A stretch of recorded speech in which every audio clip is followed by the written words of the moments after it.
Hey Leo, welcome to your zodiac reading. This is a reading about how Pluto in Aquarius will influence your sign. If you don't know anything about Pluto in Aquarius, it is the current planetary placement, like the biggest one that's happening right now. I've done a reading on it. If you haven't watched it, I've put a link in the description box. Familiarize yourself with that first and then come and watch your reading. But just as a brief explanation, Pluto is going to be in Aquarius for the next 19 years, and that's basically why I'm doing these readings.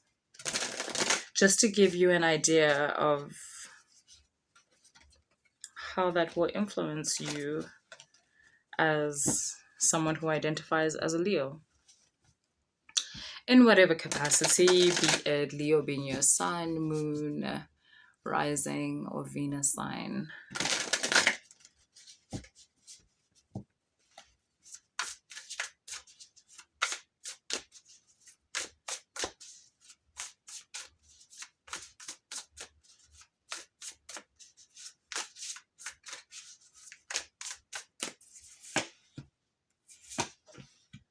Wow.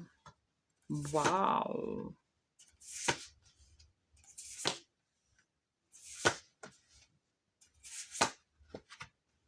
Okay.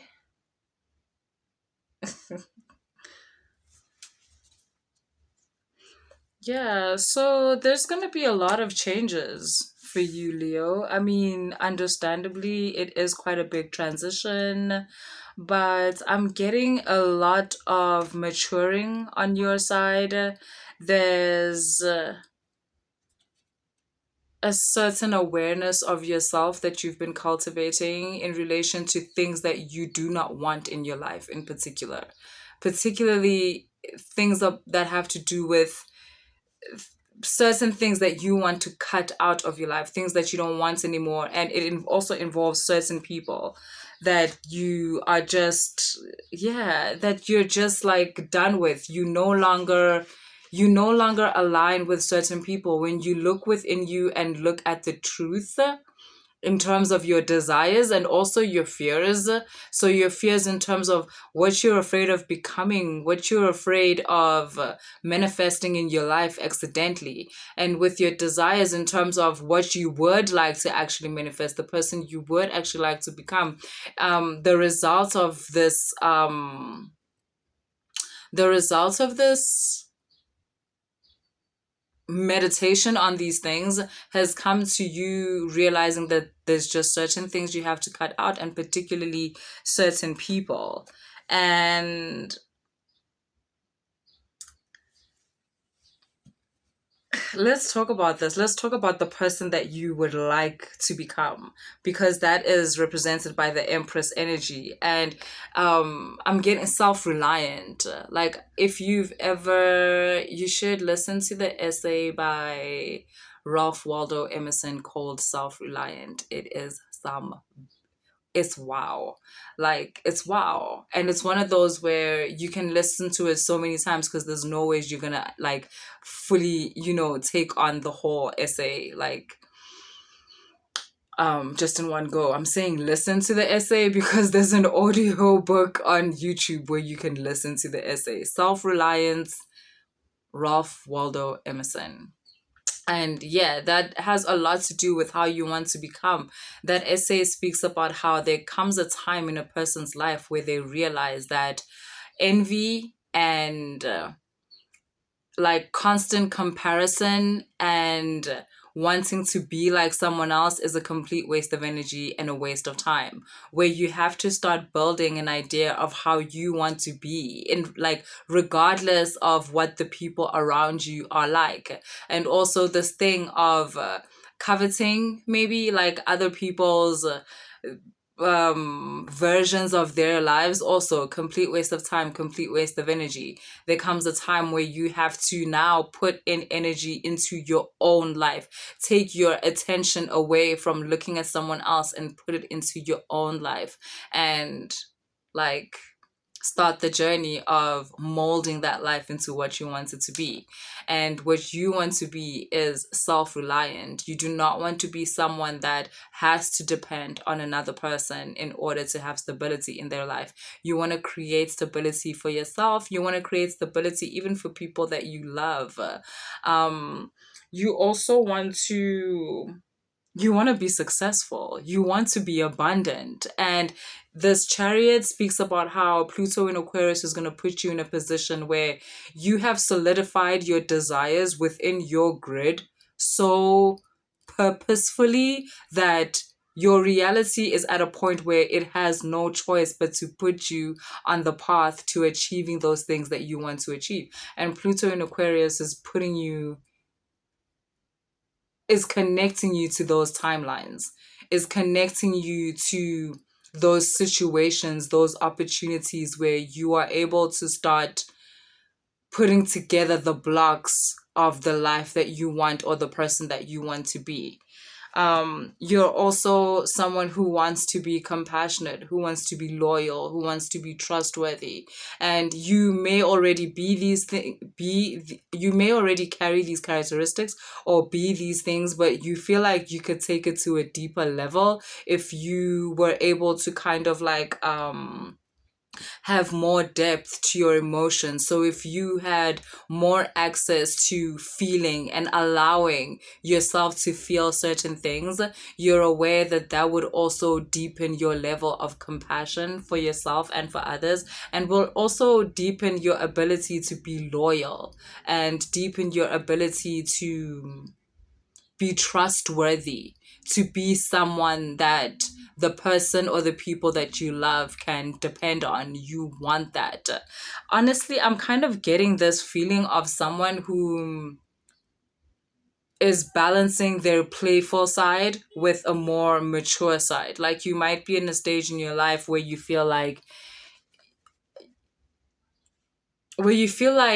you're not that young anymore. But it's not that you're needing to throw away your youthful spirit. No, you can see the benefits of that, the benefits of not taking everything so seriously, the benefits of being able to have a playful nature. It's part of who you are, and it plays a big role in how you engage with others, but also just how you find joy in life. So you're not completely wanting to get rid of that, but you're having this need of having more stability in your life, being more mature. Um, and yeah, that is going to take form in your life during this time of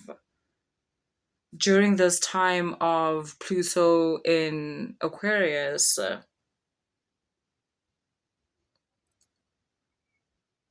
Be careful that your need for success or your need for abundance doesn't come from a fear of not having.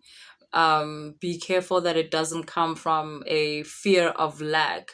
Rather, try to find something that will spark that ambition with you, because I'm getting that you have a lot of material that you can use to spark your ambition. And this might seem like a bad idea, right? It might seem like I'm misinforming you, but hear me out. Hear me out. Rather, sometimes, because what people don't understand is that yes, there's some people that are just born ambitious, and for some reason they just want to acquire things and do things, and that's great. But then sometimes you get people who are have this understanding that they are going to be okay in life, and they just need to connect with the right people, connect with the right circumstances, and everything will be okay. Now, however, though, everybody is blessed with certain trauma in their life. And yes, I did not misspeak. I said blessed with certain trauma, because trauma can also be a tool, or the challenging moments in our lives can also be a tool. For instance, a person that you have maybe had a very challenging relationship with, you can sometimes use what you feel within that relationship not to just like, not to only be sad and only be angry and have nothing come out of it, but sometimes when someone, for instance, made you feel as though you wouldn't amount to anything, you can use that to as the starting fuel to create this ambition within you where you're like, actually, you have no idea. I'm actually going to do that. You actually don't know me. I definitely have it in me to do something like that. Now, obviously, you're not going to use this as fuel forever, because that will require you to constantly be in a stage where you remind yourself of what happened between you and this person. But while you are using it, it also does heal the situation or the traumatic event that happened. You When you use something as fuel, it literally burns away. So it starts to reveal other perspectives of the conflict or whatever it was between you and that person. And so you also gain understanding until you have so much understanding that you can no longer use that as fuel anymore, which is great, because like I said, if you carried on using it, you would lose yourself in the whole source of the drama between you and this person. But then at that point, you are now ready to do whatever you're doing for yourself. You're now ready to build the success that you want to build for yourself. And so you just needed like this kind of propellant. I don't know if that's a word, but something to propel you to a certain stage, and then from there on you're able to go on. So that's what's happening there. And then yeah, look, it with Pluto in Aquarius, you're literally looking at a time where you're going to uncover many hidden aspects of yourself. There's a certain way you think about yourself right now, and it's very limited, and it's very much based on what other people have told you that you are. And some of it is not very nice, but that's what you're going to use as fuel in order to become the person that you want to be. And you're going to uncover that you're actually a very exceptional person. You're going to find out that you're actually someone who is naturally motivated and naturally skilled in a certain thing, and you have discipline. And discipline is actually very beautiful because it allows you to almost do anything and do it successfully. um yeah. Okay, that's what I have for you, Leo. If the reading resonated, please like, share, and subscribe. And if you want to book a personal reading, all the information is in the description box.